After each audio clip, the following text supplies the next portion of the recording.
the Josh Allen interception. Yeah. Right. That led to the short field Zacchaeus touchdown. Right. Where Hurts scrambles to the left, buys time, right? It's a big moment of the game because you felt like Philadelphia definitely was gaining momentum, and you went, oh, man, can Buffalo keep this up and keep the pressure on them? And this was the one bad play Josh Allen made all day right here. It's like he took something off of it, Yeah, too. I think he sees him. I think he sees the corner just as he's throwing the ball, and it's kind of like that, oh no, like you're a little bit stuck. But, unfortunate. And, of course, in a big moment, and, of course, that's what everybody talks about with Josh Allen and the turnovers, and that totally swayed the momentum into Philadelphia's favor. And then Jalen Hurts makes the big-time scramble play to the left and throws it in the back of the end zone. But, it's yeah, the Zacchaeus touchdown. That was an impressive special play. All around. 3rd and 15, buy time. Directing traffic, throws the ball, sets two back guys, up, throws it in a perfect spot to where it's actually really a safe throw, even though it's kind of a jump ball. He sees that Micah Hyde is kind of turned here, right? Throws it high in the back of the end zone to where even if it gets tipped up in the air, it's probably going to go out of bounds out of the back of the end zone. So a lot of good things there. Play of the day by far by Jalen Hurts. Great job by Zacchaeus to survive the ground, as they say, to hold on to possession of the ball when he landed, because if that ball comes out, it's no catch. So then after the Eagles took the lead, here come the Bills. Yeah, answer right back. With less than 2 minutes to go. Touchdown to Gabe Davis, sometimes 1B, sometimes not 1B. Here's a 1B play from Gabe Davis, though, as the Bills took the lead with 1:52 left in regulation. I'm trying to talk slowly so the play comes up. Well, this is like one of those where as they were setting up, you kept kind of going, wait, they don't want to score too quick. That's what I know what I was saying as I was watching it unfold. When they threw the touchdown, you went, oh, great. Hey, good job. They got the point. There's an art to that, though. But you felt like, well, Philadelphia is going to answer back. I mean, they answer back all the time like we talked about to start the show. You want to engineer the clock so you minimize the time the other team has, but you don't want to jeopardize your ability to score in the process. Not good enough to jeopardize. You still have to score. And if you start getting cute and say, well, we'll score the touchdown on third down, or we'll score on fourth down. And then sitting there and not scoring. You don't score. You lose, so when you need the touchdown, you need the touchdown, and they got the touchdown from Gabe Davis, but it left enough time for the Eagles to get themselves in field goal range. And it felt like the drive was sputtering. Yeah. At first, it's like they're just going to score a touchdown, and they're not forget about overtime. They're just going to score a touchdown. Then it got down to the way like, whoa, might not get in field goal range here. It's going to be tough. And then when they opt for the 59-yard field goal in the rain, and this was one of those. This takes me back to in the 70s, the late afternoon NFC East games where it was dark. Sure. And it was artificial turf. Yeah, and it just had a feel to it. Pat Summerall and Tom Brookshire. Giant Stadium in the 80s. And the rain and everything. But a 59-yard field goal in the rain in late November, that's unheard of. When I'm growing up watching the game. And it's unheard of today. I mean, we got to the point where 50's like, okay, you'll impress me if you hit it from 60.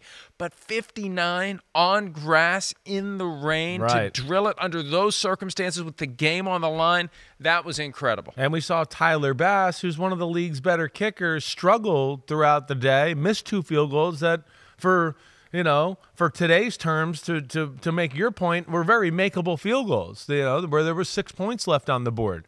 One was a chip shot. The other one, I want to say, was maybe a mid-40s type of field goal, somewhere in that range. But that was remarkable. And I think it just speaks again to the Eagles, all the answers they have, how good they are throughout their football team, all 3 phases.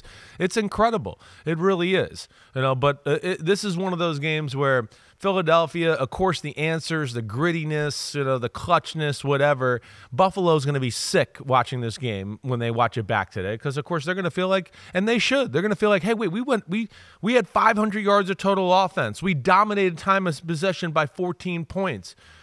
We outplayed them and let them off the hook to a degree. And that to me, it still goes back to what as great as Philadelphia is, it goes back to the same thing we talk about with Buffalo. Nobody can make a big play in a big moment other than one guy. It's the same guy always.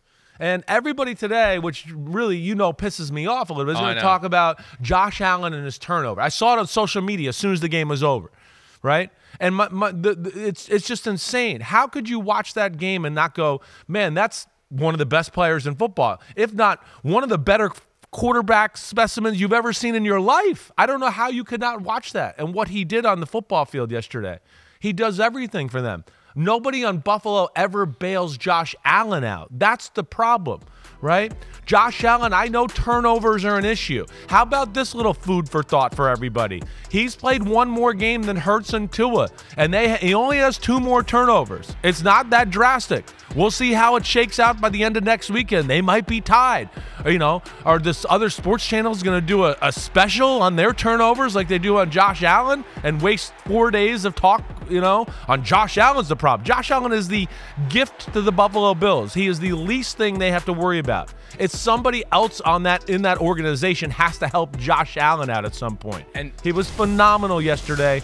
He made one mistake, but he's on a team where he's not allowed to make a mistake. And that's the reason we talk about the turnovers anyways. Like I'm saying, Jalen Hurts threw for 50 yards in the first half. He had 80 yards at the end of 3 quarters. The game is over if Josh Allen plays like that. They're not going to win. They're going to be blown out. He's not afforded the luxuries of some of these other good quarterbacks, and I think that's where I will defend Josh Allen right now with the criticism he takes. And look, that's why I keep coming back to the difference between Jalen Hurts and Josh Allen from a leadership standpoint, from a what you will tolerate, what you won't tolerate. I just feel like Josh is too deferential to the system, to the structure. He's not a guy to go in and get pissed off and throw chairs. And not that I'm saying he should throw chairs, but I'm saying – but Jalen Hurts doesn't do that too. It's not fair to say that. But it's a Jalen leadership. Hurts has a great team around him where he's allowed to not have to say anything. I'll give you an example. Early this year, there was a point where A.J. Brown was getting a little miffed about lack of touches. Right. And Jalen Hurts nipped that in the bud quickly, and it's never come back again. He knew exactly what to say, when to say it, how to do it. And with this Stephon Diggs, there's always like, when's it going to blow? When's it going to blow? When's it going to blow? Yesterday, and I can't remember who it was from PFT that was focused exclusively on that game, texted me, they're taking Stephon Diggs out a lot on 3rd down. There was a moment in the first half where he was talking to somebody on the sideline. You could tell it was getting close to boil. It was getting close. It was starting to bubble. Right before a full boil, you see the bubbles coming up. That was so. I just think that, and it's not going to be easy for Josh Allen to do it. I think where we're at is a culmination of 5 years of him just kind of going along with it. I just do what they tell me to do. I just work here. I throw to whoever's out there. Not, this guy's not good enough, get rid of him. This guy's not good enough. We got to get him better or we got to get rid of him. Here's what we need to do to make this team better. I think you're mentioning organizational issues more than putting on a player. Like Jalen Hurts, again, doesn't have to say that because he's like, well, that guy's awesome. We can't take him off the field. That guy's awesome. We can't take him off the field. Oh, all 5 linemen are awesome. Don't take them off the field. All right, so that's where there's some things structurally that are not set up for that. And I'm not trying to say that to downplay what Jalen Hurts is doing, anything, but everybody needs a little of that structure. I feel like he hasn't been given some of those things to take the mantle maybe to what you're saying. I don't want to take this too far off course, but it reminds me of when Matthew Stafford was languishing in Detroit as a great quarterback on a crap team. Right. And he just seemed to be okay with it.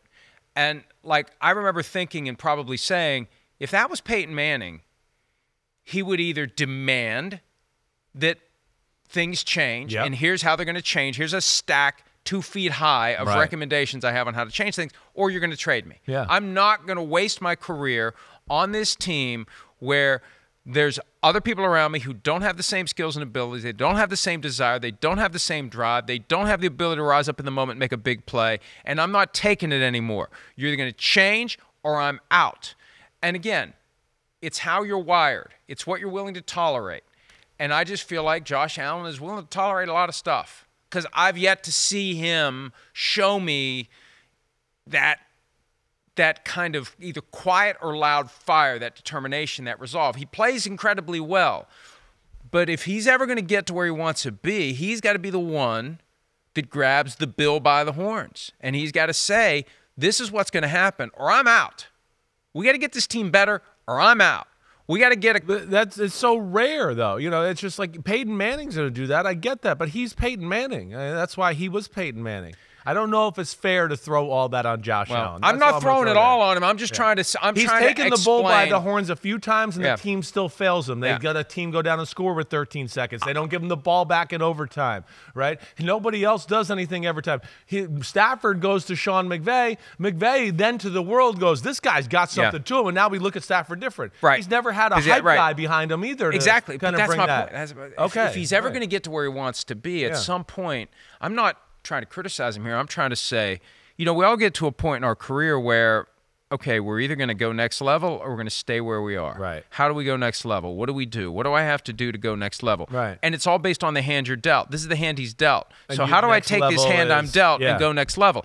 I got to start saying, this is what we need. I got to start asserting myself. I got to quit. Be a little more of a jerk. I got to quit. Okay. I got to quit just accepting, because accepting isn't getting us anywhere. Yeah, I hear you. Because if you flip me and Jalen Hurts yesterday, we win that game by 40 points. I mean, that's how he would have to think. Like, I'm the man, I'm the guy, and where's my guys? Yeah. Where's everybody else that's going to help me get here? Right. And look at what I look across the sideline, and I see all these great players that they've amassed around Jalen Hurts, and it makes it a hell of a lot easier to do your job if you got all these other great players around you. I guess my point is, he has to get to a spot where he says, I'm going to take charge. That's the only way out of this maze. I'm trying to find a path out of the maze. Yeah, okay, for him. I hear you. And that's the path out of the maze. I mean, you might be right. He might have to be that kind of guy. We've seen other great quarterbacks in history do that. They get to the owner, everything, and then they go, things got to change. Yeah. Here's an example.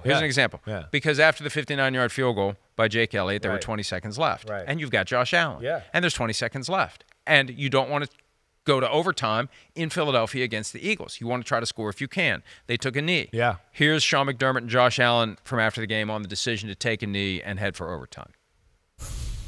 I thought about it. I thought about going for it just with their pass rushers, and in 20 seconds, I just wanted to make sure. Really, I was trying to end the game a couple plays before, using the timeout on third down. We had them at, I think it was the plus 41, trying to make sure we had the right defense there to make it a tough field goal, which it was, and emptied out the next one to try and, hey, it's in the rain, make the kicker think about it a little bit, and he made a 59-yard field goal. Great play by him, and then we're left with one right there, and so we went to overtime, got the ball, and had a chance to win it, and at the end of the day didn't. Do you think you should have kept one of those? Like, I understand, obviously. Yeah, I mean, hindsight's always 20/20, so believe me, it's gone through my mind more than once. So when you get the result you're always looking back and saying, hey, maybe kept one of those, and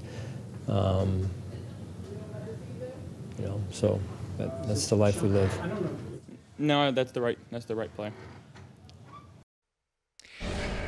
They're like they saw a ghost because they know they played one of their best games they could absolutely play. Right. They didn't win the football game, and it's like we're going into a bye, and of course they're outside in the playoff picture. They're like in shock there. Josh Allen's explanation was not convincing. Yeah, that's the right play. No eye contact, looking around, tugging his ear. Like, he's Josh Allen. You live for those moments. We had this, and it wasn't an argument because Peter and King and I agreed on it completely a couple of weeks ago when the Panthers went for a 60-yard field goal instead of letting Bryce Young try to convert fourth down because it would be great for him. Thursday night game. Give him his moment. Right. For him, it's proving you can rise to that moment. Right. We know Josh Allen can rise to that moment. Right. And think of what that does to propel you the rest of the year if you take full advantage of that 20 seconds and get down the field and walk off with a field goal or a touchdown to win that game because you've got Josh Allen and you can pull it off. I think there's one very obvious reason why Sean McDermott didn't do it. If we could either fill him with sodium pentothal, put him on a lie detector, or give him his favorite alcoholic beverage to the point where his lips get loose. I think that if we don't see the 99-yard Javon Holland Hail Mary return, worst case scenario, blows up in your face, getting a little too greedy. I think if we don't see that on Friday, they try to score with 20 seconds left. And I think it's that simple. Look at what happened on Friday. I'm not going to have a chance to go to overtime taken out of my hands by some crazy thing that might happen on this play. Instead of saying glass half full, I have Josh Allen. Right. Let's get in field goal range. Let's do what we can. Let's try to take full advantage of the time we have. We saw what happened. in our division on Friday. And you know, that changed that game. That, right. Even though it's different half, I hear the whole idea of we got a little greedy. They got a little greedy. End of the game, let's not get greedy. Desperation. Yeah, try to make I think that's why they didn't do it. I think if you couple maybe something like that, and of course they've been a little careless with the football, as we do know, with Josh Allen, and haven't been the luckiest in some of these moments. And then you add on to the fact that, you know, Allen averted disaster. I mean, 30 times yesterday in the pocket with people around him. And I think he was looking at it like, man, the Eagles, they always make a play in these kind of moments. Let's not do that. I don't have a problem with the decision, but I certainly would have liked to have seen them go for it, to your point. But either way, they gave themselves plenty of opportunities to control this football game or win the football game. And it's just for the second week in a row, and I don't know how many times we've said it this year, it's just in big moments, got to have it, moments, big plays, whatever. The Eagles just come out on top. They have a feeling almost like your Vikings of last year, except it's just a better all-around quality football team. You know, they have more answers and more ways to do it, but you just feel like, oh, here we go. It's one-score game late in the game. They're going to pull it out. I don't know how, but they're going to pull it out. I guarantee it. And that's going to serve them much better in the postseason, specifically the Super Bowl, if they get there, than last year when it was all too easy. We've talked about that before, how easy it was against the Giants in the divisional round, how easy it ultimately was against the 49ers because of the early injury to quarterback Brock Purdy. Right. And then you get into the second half of the Super Bowl, and you're in a game all of a sudden, and you get a little nervous. You don't go for it on fourth down under conditions where you would have in the regular season. When everything's going your way, you feel a different kind of vibe, and you tighten up. Now the vibe will be, we know how to find a way. We're used to this. We know how to find a way. And the other team is going to be thinking, these guys know how to find a way. We saw it. We saw it in the most thrilling regular season game of the year. I think that goes. That's where I think it got into Sean McDermott's head with the blitz at the very end on the quarterback draw, or maybe not going. They'll find a way. Let's not mess with this group. Let's try to, make it happen on the blitz ourselves, or let's not make a mistake and let one of these freaky pass rushers come around the edge and strip sack Josh Allen as we're trying to make a play happen downfield to get into field goal range. Bills fans not happy about the officiating. We talked earlier about the A.J. Brown drop that maybe was a catch and a fumble. The penalties, there is an imbalance, 11 for 80 yards against the Bills, 4 for 30 yards against the Eagles. I'm not a believer in this Jerry Jones theory that the penalties must even out. No. I understand you could throw a flag on every Some teams play. Are more desperate and do things that are blatant. If it's blatant, it's up. Right. But there was that horse collar that wasn't called with Josh. Josh in Allen. The era of roughing the quarterback and protecting the quarterback, they're going to let the best one get horse collared and thrown around like he's on the farm, like a hog tie there. They did give him a roughing call where they tried to make it up for it. Where the Oscar goes to Josh Allen. He fell down. And apparently, I wasn't aware of this, but he's got a habit of throwing his head back like that and drawing calls. He definitely does. He's got a habit of that, or even on the out of bounds plays, right? Him and Mahomes love to act like somebody's hit them as they go out. They go completely like no bones in their body. Right. Yeah, just like, he got everywhere. Me and I wasn't ready for it. There definitely was an acting job, and maybe that was a makeup call. Either way, Bills played really good football yesterday, and their really good football is still not good enough to beat the elite in the NFL. That's the big thing. And again, people are going to blame Josh Allen today. It's their team that has issues. We'll see. The AFC, the back end, because of the quarterback injuries and all that, I thought the Bills might be out of this whole thing if that's 6-6. But the way it's shaken out, they're not out of this yet. They got a tough schedule, we know, down the stretch. But they certainly still got a fighting chance with Indy and Cleveland and their quarterback situation. Still very much up in the air for that 6-7 Yeah, you got the spot. Steelers and the Browns at 7-3 with the 5 and 6 seeds. But all it takes is one of those teams to fall off a little bit. The Colts at 6-5. That's just jarring to see. I know. The Colts currently holding one of the playoff spots, but then you've got 6-5 Texans, 6-5 Broncos. How the hell did that happen? And boy, that Monday night game is going to potentially haunt the Bills. That Monday night game, that 12 men on the field could ultimately be the thing that keeps them out of the playoffs. Yeah. And if that happens, Jenga tower going to be wobbly. If you get to the end, and look, we got a long way to go, but if we get to the end and Broncos are in and Bills are out on the tiebreaker arising from that game with 12 men on the field, Sean McDermott just needs to pack up and go because there's no way he's surviving that. If that is bright line, that's how we missed the playoffs. It's done. It's certainly going to put a lot of pressure on the situation. You're right. I don't deny that at all. If they lose out to the Broncos and it's some sort of tiebreaker and it comes down to that, yeah, there's going to be a big microscope on McDermott and the Bills altogether. And what a difference to get that late bye, week 13. I think the last byes are week 14, but to go into it on this loss versus going into it on the win, think of what it would have done for them psychologically. 7-5 and 6-6 as they prepare for the Chiefs, Cowboys back-to-back. We can beat these teams. Now, here's the challenge. They need to go into this bye saying, forget about the outcome. We proved we can play with one of the best teams in the NFL. Right. We can go to Kansas City and win. We saw the Eagles go to Kansas City and win. We can go to Kansas City and win because we outplayed the team that went to Kansas City and won. Yeah. And we can beat the Cowboys in our building. We don't have to play them in their place. We play them in our place. No Salvation Army kettles with turkey legs stuffed in them. We play them in our place, in our home, and it's the first home game in weeks for them since the Jets game. Yeah. We'll take care of the Cowboys then. We can do this. So there's still a way to turn this around, to get the troops to rally here. If they run the table, they're getting in. Yeah, 6-6 becomes 11-6, and you're in. They got 5 games left. They got 2 weeks to get ready. Take them one at a time. All the cliches that a coach would say, insert all those cliches. They can still do this, and I feel better about them now than I did the day after the loss to the Broncos. Even though they're 1-1 with Joe Brady taking the place of Ken Dorsey, I feel much better about the Bills. I feel better about the Jenga Tower, even though they lost yesterday. I think they can. It's not going to be easy. I think they can pull it off. Yeah, they stay the course. They still, like you said, there's a lot of football to be played. They should feel confident in the things you said. They've gone into Kansas City and beat the Chiefs. I think Josh Allen, his record against the Chiefs it's either like 500 or as long as it doesn't go to overtime. Right? He's 0-6 career in overtime. That's amazing. It is amazing. It is. But yeah, that and then, would it be shocking to sit here and go, oh, Pittsburgh lost a few more, Cleveland lost a few more, the Colts lost 2 or 3 here down the stretch? With the quarterback injuries and the things that have happened in the AFC, that back part of the playoff race has become wide open, and the Bills are certainly not out of this, but yeah, they got some work to do. I say it every year, right around Thanksgiving, there's somebody that starts putting it all together, and we see the candidates. They're out there. Some won this weekend, some lost this weekend, but 6 weeks left, and that back end, that scrum, that race for the final couple of spots, and really it could be all 3 are up for grabs. When you look at where Pittsburgh's issues are offensively, they hardly cured everything yesterday.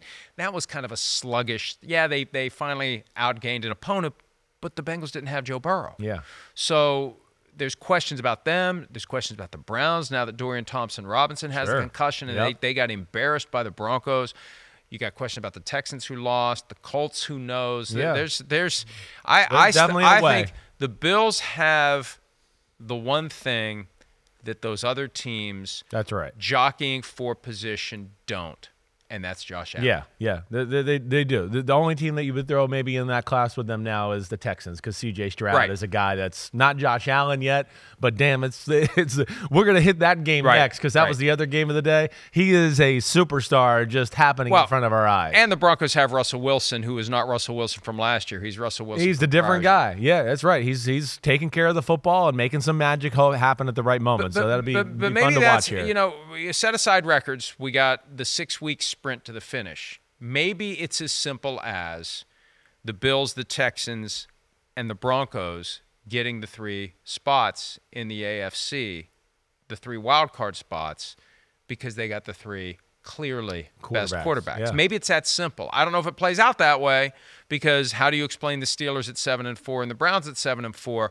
But maybe crunch time, the quarterbacks assert themselves and they make the difference. And 5 seed, 6 seed, 7 seed is Texans, Broncos, Bills. Who knows? Yeah. I think that's I certainly don't. But the AFC North, they still got to play each other a little bit. There's still a lot of meat left on that bone for Cleveland and Pittsburgh on the schedule.